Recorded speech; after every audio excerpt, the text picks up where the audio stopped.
Assalamualaikum warahmatullahi wabarakatuh. Part 1. Kekuatan pikiran. Kemuliaan manusia terletak pada pikirannya. Pascal.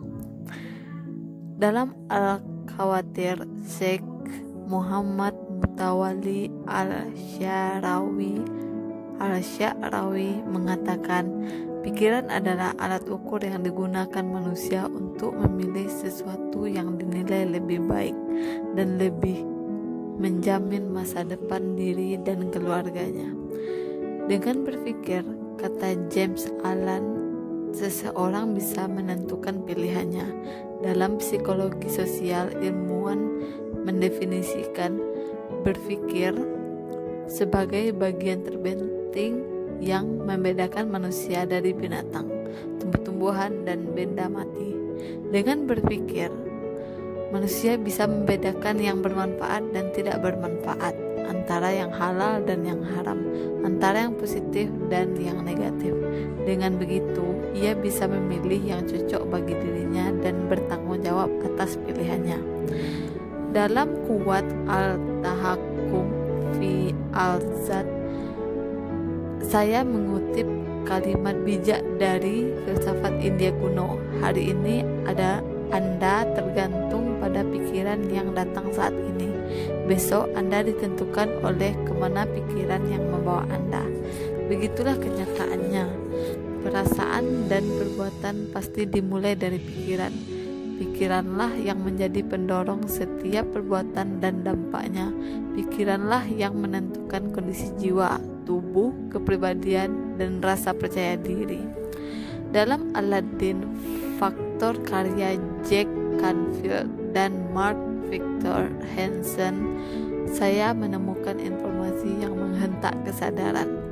Dalam buku itu disebutkan bahwa setiap hari manusia menghadapi lebih dari 60.000 pikiran. Satu-satunya yang dibutuhkan sejumlah besar pikiran ini adalah pengarahan.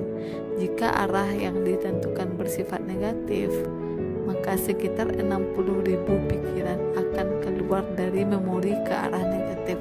Sebaliknya, jika pengarahannya positif, maka sejumlah pikiran yang sama juga akan keluar dari ruang memori ke arah yang positif. Pada tahun 1986, penelitian Fakultas Kedokteran di Francisco menyebutkan bahwa lebih dari 80% pikiran manusia bersifat negatif. Hasil penelitian ini memperkuat pernyataan bahwa nafsu cenderung menyuruh pada keburukan. Dengan hitung-hitungan sederhana, 80% dari 60.000 pikiran berarti setiap hari kita memiliki 48.000 pikiran negatif. Semua itu turut mempengaruhi perasaan, perilaku, serta penyakit yang mendera jiwa dan raga.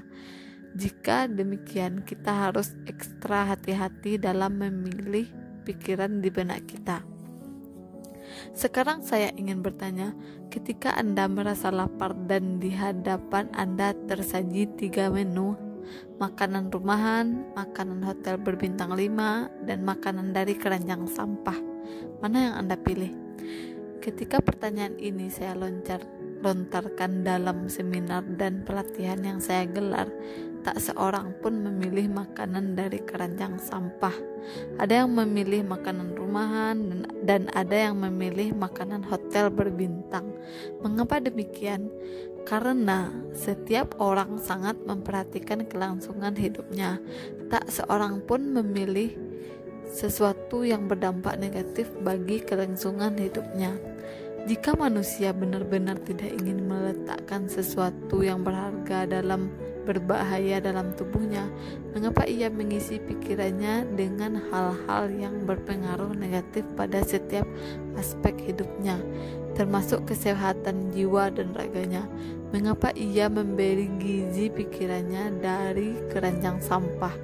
Hal ini bergantung pada proses sebelumnya, orang tua, keluarga, lingkungan, sekolah, dan media informasi.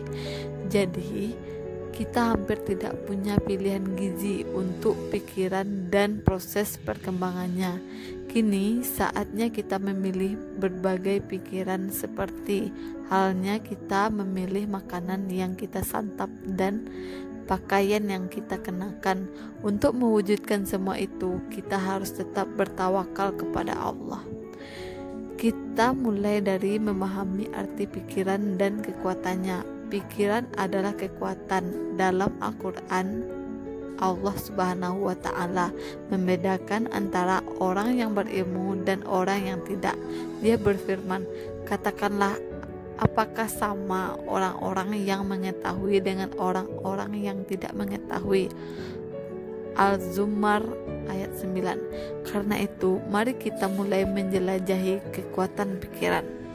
Kekuatan pikiran itu berupa berpikir memiliki proses yang kuat, berpikir membuat file-file akal, berpikir menyusun pola pikir atau mindset, berpikir berpengaruh pada hati, berpikir berpengaruh pada fisik, berpikir berpengaruh pada indera, berpikir berpengaruh pada perilaku, berpikir berpengaruh pada produktivitas, berpikir berpengaruh pada citra diri, berpikir berpengaruh pada akal bawah sadar, berpikir dan hierarki intelektual.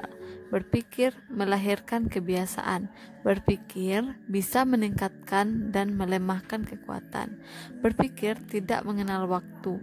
Berpikir tidak mengenal jarak. Berpikir melampaui batas zaman. Berpikir berpengaruh pada kondisi kesehatan. Berpikir berpengaruh pada kondisi kejiwaan. Berpikir berpengaruh pada kondisi kepercayaan diri. Berpikir berpengaruh pada penghargaan diri. Lanjut part 2.